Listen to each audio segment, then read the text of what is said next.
प्रतापगढ़ जिले वाले चालक द्वारा हुए हादसे ने सिर्फ सुरक्षा माह पर सवालिया निशान लगाया है, बल्कि सड़क सुरक्षा पर बने कानून और वाहन चेकिंग अभियान के औचित्य पर भी सवाल खड़े किए हैं।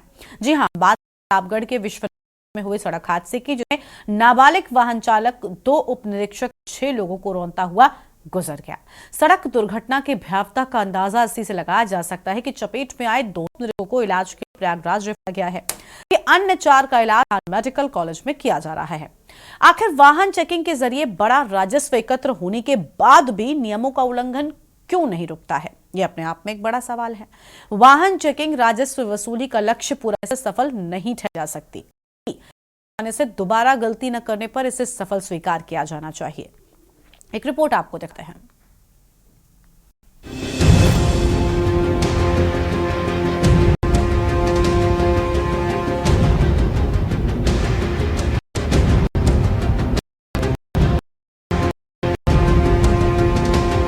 दुर्घटना का कारण बनने वाला कोई भी वाहन और वाहन सवार वास्तव में साक्षात काल साबित होता है। इसलिए पर दौड़ने वाले वाहन चालक के लिए विघ्न बन जाते हैं। वाहन चेकिंग अभियान लोगों को नियम पालन के लिए बाध्य करने के लिए होते हैं, इसलिए इनका समाज पर असर होना चाहिए, लेकिन ऐसा नहीं हो रहा है। क्या वाहन चेकिंग अभियान महज शासन के राजस्व वृद्धि के साधन के तौर पर इस्तेमाल हो रहा है? सड़क माह पर जिलों के परिवहन अधिकारी जागरूकता के लिए वाहन चालकों को गुलाब के फूल करते रहे, लेकिन क्या समापन की ओर बढ़ रहे सुरक्षा माह के माध्यम से वास्तव में सड़क सुरक्षा को लेकर किया जाता है? सड़क हादसे के बाद प्रतापगढ़ पुलिस आरोपी की तलाश कर रही है, लेकिन क्या चल रहे विशेष अभियान के दौरान किसी नाबालिग को अनाधिकृत ड्राइविंग के लिए दोषी गया? जवाब मिलेगा नहीं, कि संबंध विभाग खासकर पुलिस और परिवहन आगे अधिकारी वास्तव में सड़क सुरक्षा माह शासन के निर्देश पर एक ढर्रे पर होने वाली औपचारिकताएं पूरी करने तक सीमित रहते हैं। सड़क सुरक्षा के लिए कानून संशोधन के बाद नाबालिगों द्वारा की जाने वाली दुर्घटनाओं को रोकने के मौके पर दोषी पाए जाने वाले नाबालिग के अभिभावक या गाड़ी मालिक को दंडित करने का प्रावधान है। इसके लिए 3 साल की सजा सहित 25,000 रुपए का जुर्माने की सजा है। साथ ही लाइसेंस निरस्त करने का प्रावधान भी जोड़ा गया है।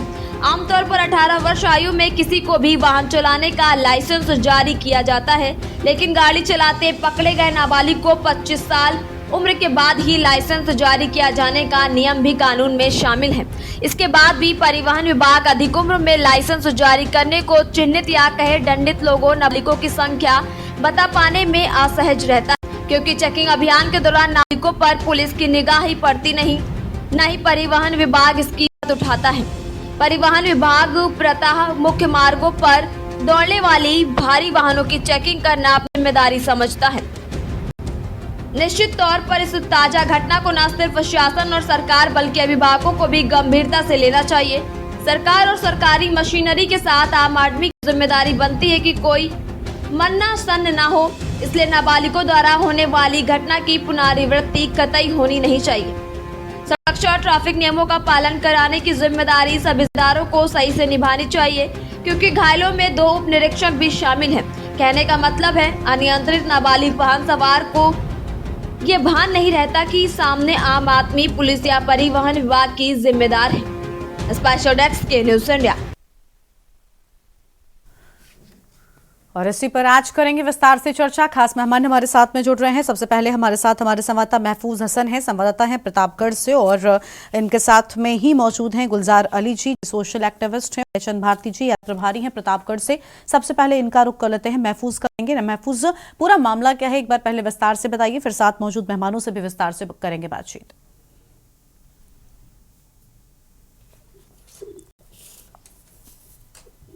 पूरा मामला बेलों के थाना क्षेत्र का है, जहां पर एक ऑटो में करीब 8 लोग जा रहे थे। वहीं पर बताया जाता है ट्रैक्टर खड़ा था, उससे मिट्टी नहीं थी, और वहां पर ट्रैक्टर को पहले को स्थापित कर रहे थे कि आखिर इस तरह से गाड़ी प्रयागराज की रास्ता है, इधर आपको नहीं ले आना था। वैसे उतने में ही एक ऑटो दिखाई देता है, 8 लोग है, पुलिस वाले उसको हाथ देते हैं, वो गाड़ी के पहले तो ट्रैक्टर में रखती है, उसके बाद दरोगा रोकते हुए वो पलट जाता है। इससे करीब 9 लोग दरोगा समेत 9 लोग घायल होते हैं। 2 लोगों का इलाज प्रयागराज चल रहा है। जो एसआई है वो गंभीर रूप से घायल है, उसका इलाज प्रयागराज में चल रहा है। वहीं पर आप बताते जो बाकी के 5 लोग हैं उनका वहां पर मेडिकल कॉलेज में इलाज चल रहा है, वो सब गंभीर रूप से घायल है। अपने में बड़ा यातायात की सुरक्षा को लेकर तरह के वादे किए जाते हैं, तरह की चौपाल लगाए जाते हैं, उसे बताया जाता है क्या किया जाता है, तरह से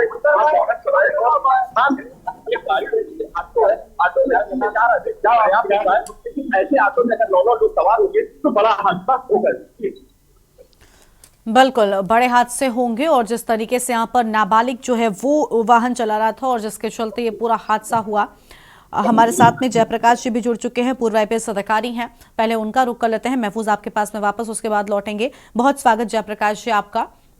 जयप्रकाश जी, मेरा सवाल ये कि ट्रैफिक पुलिस बहुत मेहनत करती है। हम देखते हैं अलग अलग चौराहों पर सर्दी, गर्मी, बरसात कोई भी हो, ये बीच सड़क पर खड़े होकर जिस तरीके से एक तरफ ट्रैफिक तो नियंत्रित करते ही हैं, साथ ही जो लोग गलत दिशा में वाहन लेकर जा रहे होते हैं, जो भी नियमों का उल्लंघन जहां पर भी हो रहा होता है, काम करते हैं उनके लिए। लेकिन थोड़ी सी गलती कई बार कितने बड़े हादसों को दावत दी जाती है।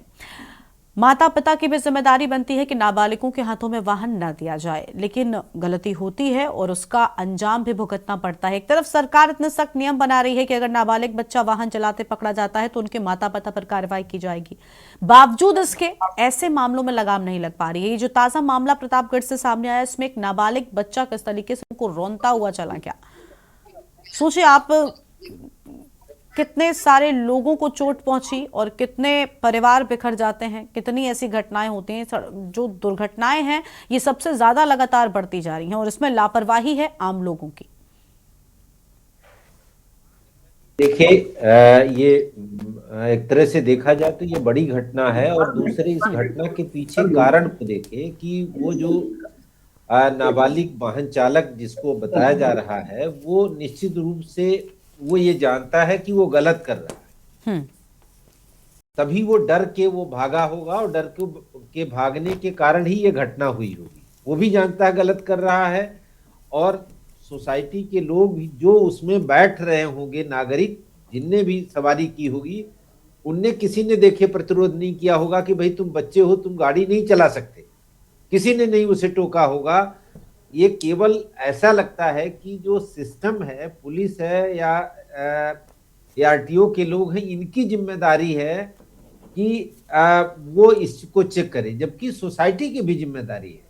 जैसा कि आपने अभी कहा, उसके माता पिता की जिम्मेदारी है कि एक बच्चे को वाहन चलाने के लिए ना दें। अब उसके पीछे उनकी मजबूरी हो सकती है, आर्थिक परेशानी भी हो सकती है, उसका एक पहलू ये भी है, वो भी हमारी आपकी समाज है। लेकिन कोई वाहन चलाना और उस पर नियंत्रण न रख पाना, तो इससे साफ पता चलता है कि इससे बड़ी दुर्घटना होगी और दूसरे की जान जोखिम में पड़ेगी। जो सवारियां बैठी हैं उनकी भी जान जोखिम में जा सकती है, जो सामने पड़ेगा वो भी जोखिम, उसके जान को भी जोखिम है। तो एक बड़ी दुर्घटना को दावत देना है, इस पे सबको साथ काम करना है। केवल अकेले पुलिस चाहे कि वो सबको नियंत्रित कर ले तो मुझे नहीं लगता कि ऐसा संभव है, क्योंकि रोज चेकिंग होती है और करोड़ों रुपए के साल में चालान वसूले जाते हैं, उसके बाद भी इस तरह की घटनाएं नहीं रुक रही हैं।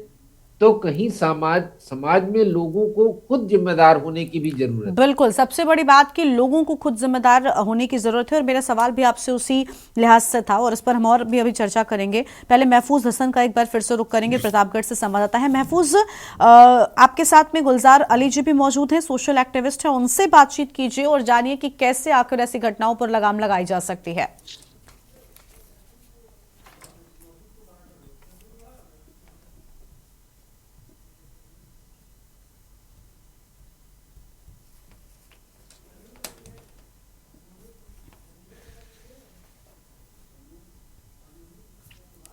महफूज, आवाज मिल रही है क्या आपको हमारी? अनम्यूट कीजिए पहले तो आप। आवाज आ रही है? हाँ जी, बोलिए, आप बोलिए।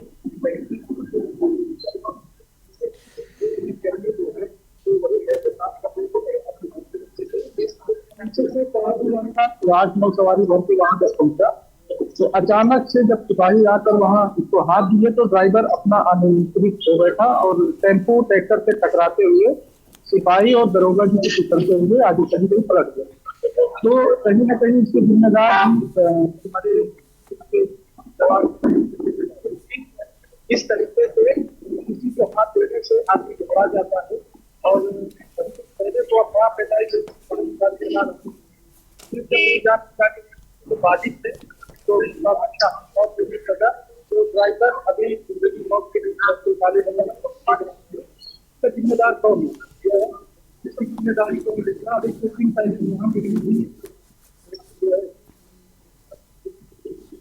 कहीं ना कहीं इसमें इसकी जिम्मेदारी समाज में 10 से 12 सवारी बनाई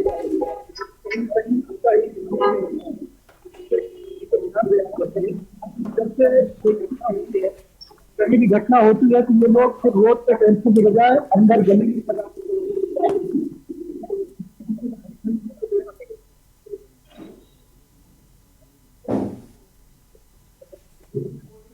इसी तरीके से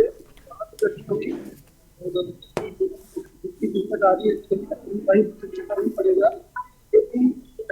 नहीं गुलजार जी, जैसे ये व्यवस्था है जो इस तरह से यातायात की सुचारू व्यवस्था चल रही है, ये क्या किया जाए जिसकी वजह से एक्सीडेंट कम हो और क्या और उपाय यातायात अपनाए, यातायात के जो नुमाइंदे हैं क्या करें, सड़क के ऊपर किस तरह का प्रोग्राम करें या क्या नया इंजेक्शन लाएं इससे जो एक्सीडेंट हो रहा है इससे कमी आए।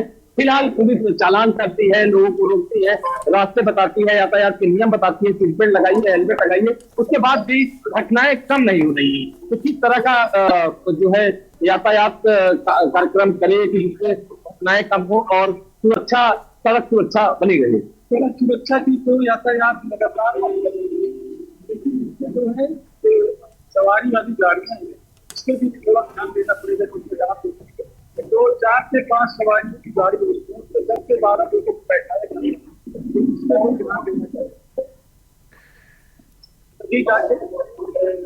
एक्सीडेंट से कुछ राहत मिलेगी। ये थे हमारे साथ गुलजार एडवोकेट हैं और यहाँ पर प्रभारी भी हैं, हम उनसे भी बात करेंगे कि प्रभारी का अपना क्या राय है, वो क्या करते हैं, किस तरह जा सकती हैं और क्या व्यवस्थाएं की जाए जिससे सड़क पे इस तरह से दुर्घटनाएं होती हैं। नाबालिग लोग गाड़ी लेके भागते रहते हैं कि उससे उससे सवारियां ज्यादा होती है, टेम्पो में सवारियां ज्यादा होती है। आखिर में ऐसा क्या किया जाए जिससे जो घटनाएं हैं ये कम हो सके। जी, शुभ नाम बताएं आपका। मेरा नाम इंस्पेक्टर जयचंद भारती है,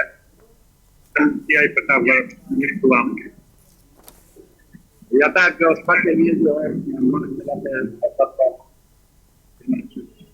निर्देश पर व्यवस्थाएं की गई है। दोनों तरफ देखते दीवार को सप्लाई बने हुए हैं।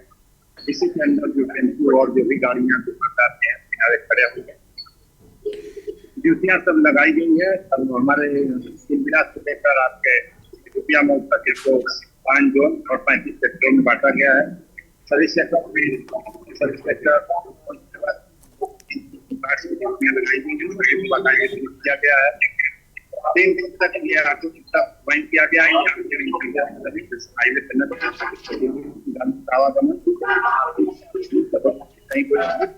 न हो।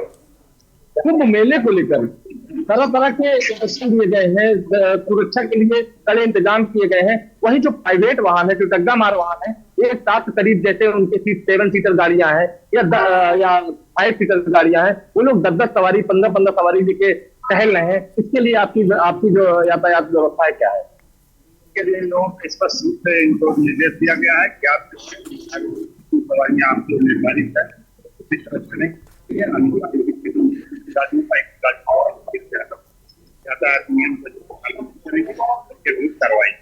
अभी तक आज 2 दिन रह गया है कुंभ मेला स्टार्ट होने में वहाँ इलाहाबाद प्रयागराज में, और यहाँ पर अभी तक कितनी गाड़ियां सीज की गई है, कितनी गाड़ियों पर कार्रवाई हुई है?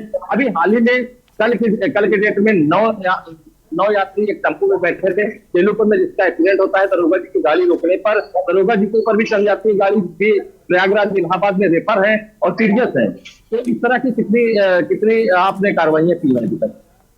प्रतिदिन हम लोग जो है जो भी तरीके की गाड़ियां मिलती हैं अवैध है, इनको सीज किया जाता है। जो गाड़ी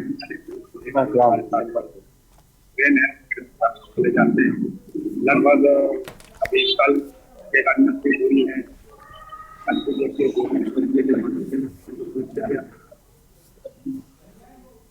सब पानी का भी तस्वीर दिया गया है, समय आया और लगातार कार्रवाई हो रही, लोगों को निर्देश दिया जा रहा है। ये थे प्रभारी निरीक्षक जयचंद जी, जिनका कहना है कि जब से ये आए हैं ये कार्रवाई पे कार्रवाई कर रहे हैं। इनका कहना है कि आए दिन जो भी अवैध तरीके से गाड़ियां चल रही हैं उनका हम चालान कर रहे हैं और सीज भी कर रहे हैं, बाकी यातायात दुरुस्त करने में काफी प्रयास करने में लगे हुए हैं। जी ठीक है, आपके पास में लौटेंगे, विस्तार से और करेंगे चर्चा। फिलहाल एक छोटे से ब्रेक के लिए यहाँ पर रुकते हैं, जो लौटेंगे। आप देख रहे हैं के न्यूज, खबरों का सारथी।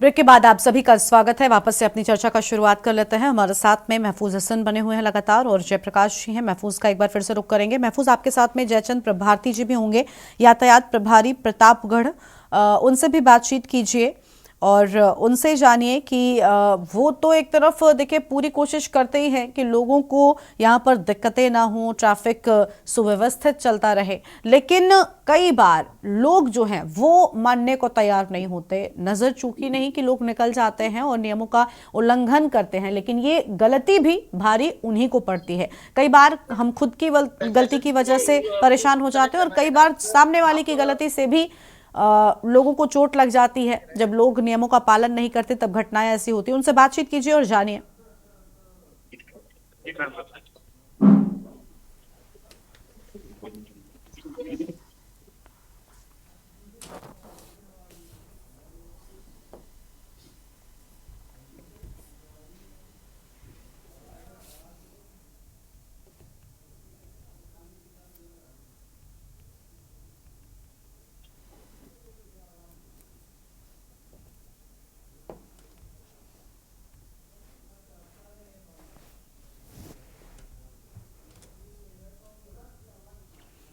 महफूज, आपकी आवाज नहीं मिल रही है, पहले अनम्यूट कीजिए।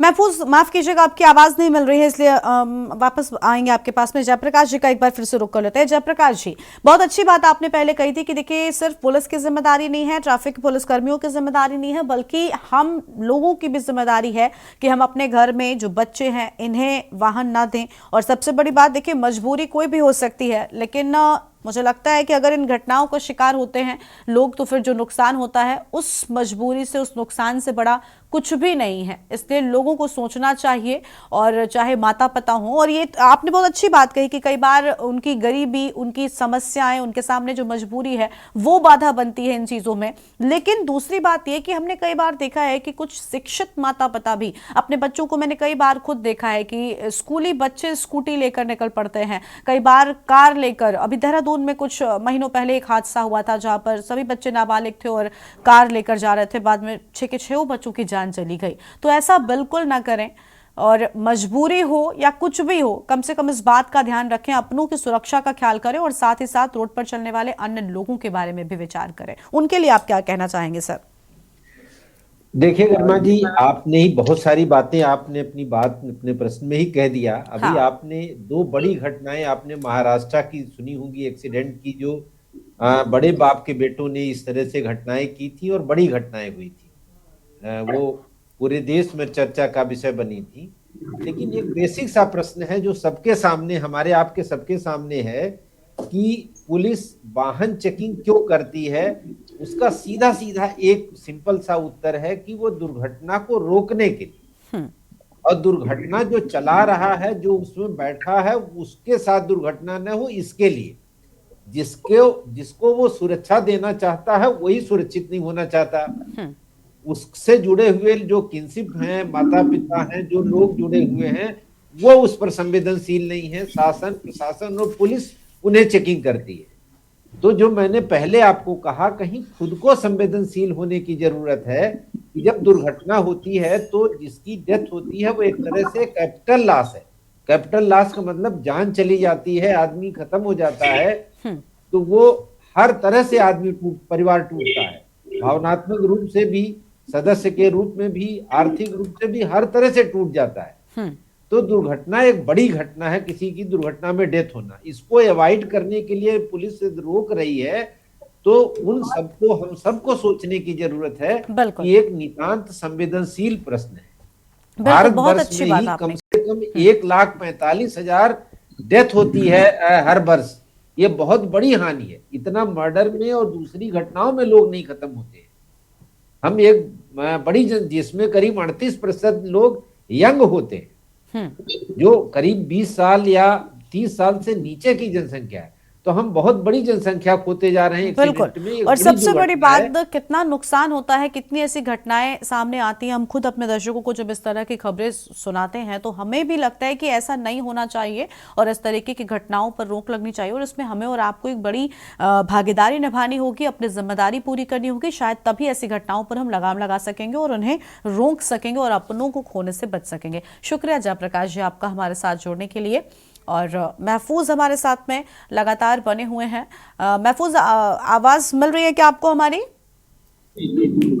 महफूज, एक बार बात करने का प्रयास कीजिए। यातायात प्रभारी जो आपके साथ में मौजूद हैं, उनके साथ में क्या कुछ कह रहे हैं वो इस पूरे मामले को लेकर? लगा हुआ है, आप सीधा सवाल कर सकती हैं। जी, बहुत स्वागत जयचंद भारती जी आपका के न्यूज इंडिया पर। मैं गरिमा आपके साथ में हूँ। सर, आप लोग बहुत मेहनत करते हैं, हम देखते हैं ट्रैफिक पुलिस कर्मी सड़क पर दिन रात, कैसा भी मौसम हो, कितनी सर्दी है, लेकिन बावजूद इसके वो हमारे सुरक्षा में तैनात रहते हैं। बावजूद इसके कुछ गलतियां ऐसी होती हैं लोगों से जिसके बाद बड़ा हर्जाना भुगतना पड़ता है। सर, उन लोगों के लिए आप क्या कहना चाहेंगे? जागरूक किया जा रहा है।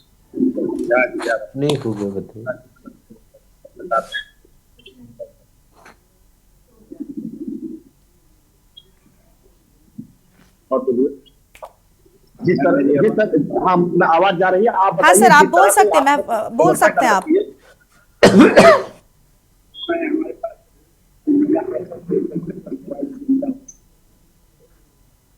इसमें बहुत सारी क्वालिटी के कैमरे लगे हुए हैं, इनसे लोगों को जागरूक किया जाता है और आगे नहीं उल्लंघन कर रहे हैं, उनका इससे चालान भी हो रहा है और इनसे काफी सुधार भी हुआ है, लोग जागरूक हो रहे हैं और हम लोगों का पूरा प्रयास रहेगा कि दुर्घटना को कम से कम किया जा सके।